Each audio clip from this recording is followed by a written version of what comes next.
सन 1931 की जातीय जनगणना के आधार पर मात्र 3.5% ब्राह्मण है, 3% क्षत्रिय है, 1.5% वैश्य है। तीनों को जोड़ लिया जाए तो लगभग 7-8% होता है। यानी श्रेष्ठ बहुजन समाज है। तो 8% लोग अपने बलबूते पर सरकार नहीं बना सकते हैं। उन्होंने हमारी बहुजन समाज की ताकत को तोड़कर हिंदू के नाम पर ठग करके बहका करके अपना उल्लू सीधा करने का काम किया। यानी वोट देने के लिए हम हिंदू, वोट के लिए अनुसूचित जात, अनुसूचित जनजाति और पिछड़े वर्ग का व्यक्ति हिंदू, लेकिन सत्ता में बैठने के बाद हम हिंदू नहीं रह जाते।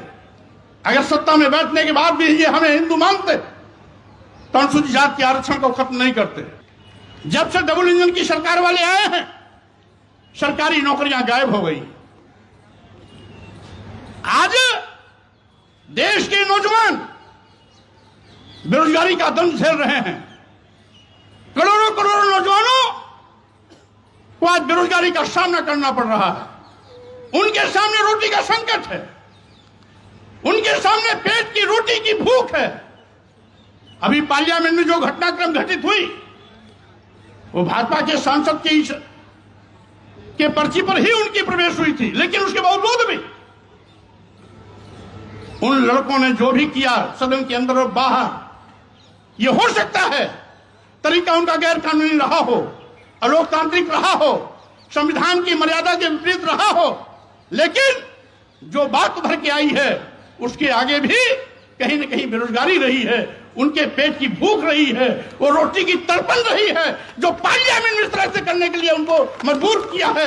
और इसीलिए मैं कहना चाहता हूं, आज ये हकीकत है कि आप देश का करोड़ों नौजवान बेरोजगारी के नाते दुखी है, पीड़ित है, रोटी की भूख से बिलबिला रहा है। मरता क्या न करता जब आदमी रोटी के लिए अंतिम सांसें लेता रहता है तो उसे कानून नहीं दिखाई पड़ता है, उसे आदर्श नहीं दिखाई पड़ता है। जिन विभागों में नौजवानों को सरकारी नौकरी मिलने की उम्मीदें थी कि आज नहीं तो कल यहां हमें सरकारी नौकरी मिल सकती है, उन विभागों को यह सरकार बेचने का पाप कर रही है। देश के सारे बंदरगाह बेच दिए गए, एयरपोर्ट बेच दिया गया, एयर इंडिया बेच दिया गया, सारे रेलवे स्टेशन बेच दिए गए, कई दर्जन ट्रेन अपने चहेतों को दे दिया गया। LIC जैसी बड़ी संस्था जिसमें लाखों लाख लोग काम करते हैं उसको भी अदानी के हवाले कर दिया गया।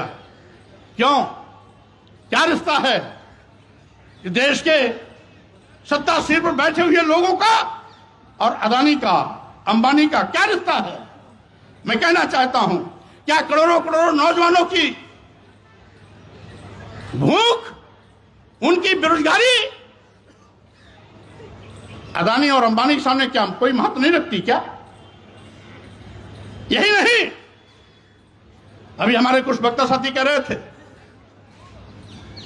तो सरकारी विभाग न रहेगा बांस न जब बजेगी बांसुरी, न रहेगा बांस न बजेगी बांसुरी, न रहेगा सरकारी विभाग, न मिलेगी नौजवानों को सरकारी नौकरी। उत्तर प्रदेश व देश बड़े पैमाने पर अराजकता का माहौल है। किसान अपने हक के लिए लड़ता है, हजारों लोगों को जान देनी पड़ी तब जाकर के किसान विरोधी जो किसान बिल आ रहा था सरकार उसको वापस ली। संघर्ष में ताकत है। अगर किसान बिल वापस हो सकता है तो जो भी सरकार गलत काम कर रहे हैं अगर आप सड़क पर निकलेंगे तो इनको वापस कदम हटाना पड़ेगा, इनको गलत निर्णय वापस लेना पड़ेगा।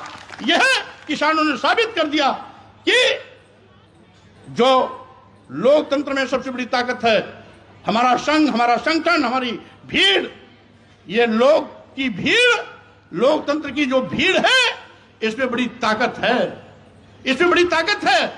भारतीय संविधान के माध्यम से जो लोकतंत्र को बाबा साहब डॉक्टर अम्बेडकर ने हमारी व्यवस्था के रूप में हमें दिया है वो हमारी ताकत है। उस ताकत का इस्तेमाल समय समय पर हमें करने के लिए तैयार रहना चाहिए। हमने उत्तर प्रदेश का भी 2022 का विधानसभा चुनाव देखा जिसमें 403 विधानसभाओं में से बैलेट पेपर वोटिंग में 309 सीटों पर समाजवादी पार्टी आगे थी, मात्र 94 सीटों पर भाजपा नंबर 1 आई थी। लेकिन जब ईवीएम मशीन की गिनती हुई तो आंकड़ा बदल गया।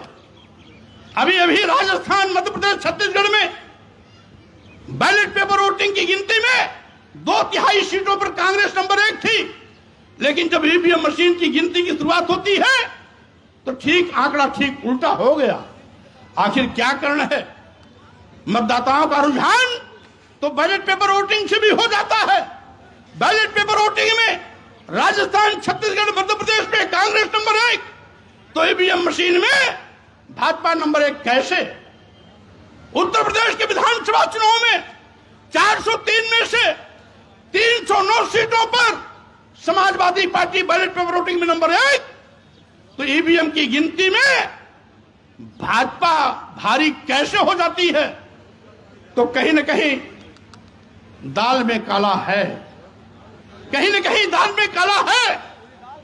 इसलिए पूरी दाल काली हो गई। हमारे कुछ साथी कह रहे हैं, सही बात कह रहे हैं कि आज ईवीएम लोकतंत्र के लिए अभिशाप बन गई। यह जीत जो छत्तीसगढ़, मध्य प्रदेश, राजस्थान में हुई है, यह मोदी जी की जीत नहीं है, ये भाजपा की जीत नहीं है, ये मोदी जी के कल्याणकारी योजना की जीत नहीं है।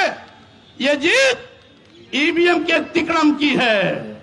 और यह जीत ईवीएम के तिकड़म की है, तो इसलिए तिकड़म खत्म हो।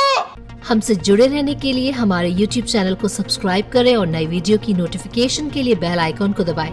अगर आप ये वीडियो Facebook पर देख रहे हैं तो लाइक जरूर करें और ज्यादा से ज्यादा शेयर करें। धन्यवाद।